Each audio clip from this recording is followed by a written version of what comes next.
হ্যাঁ বলছি আমাদের এই এলাকার একজন বীর শহীদ, আজকে জওয়ান শহীদ হয়েছেন, নিশ্চয় নিশ্চয় কোথায়? শুনেছেন, ওই ইয়েতে পাথরঘাটায়।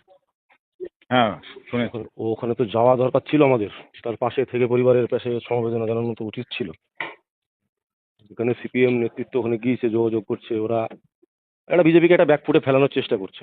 রাখো তো তোমার ব্যাগ ফুটে ঠাকুরটা। হ্যাঁ, তাহলে মুসলমান মসজিদে তাই কি হচ্ছে, এমনি যাবো তাই কি হচ্ছে, একটা ভোট ওখানে কি বেশি হবে?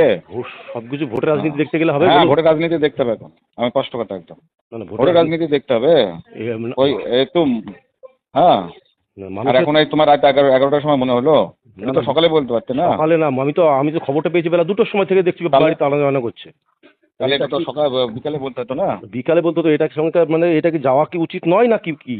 উচিত তো যাওয়াই হচ্ছে। ওখানকার আমার যে কার্যকর্তারা আছে ইতিমধ্যে হুম। তারা ওখানে গিয়েছে, পাথরঘাটার যারা দায়িত্ব আছে, ওই অঞ্চলে যারা দায়িত্ব আছে, একটা টিম না, তার বাড়িতে চলে গেছে। সে তার ঠিক বাড়িতে আছে, যায়নি, এবার আমি ওই জন্যই বলছি আর কি।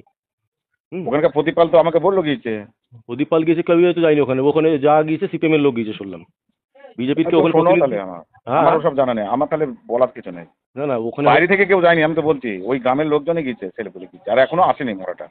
না, মরাটা না আসুক, পরিবারের পাশে গিয়ে দাঁড়িয়ে অন্তত সহানুভূতিটুকু তো দেওয়া যেত।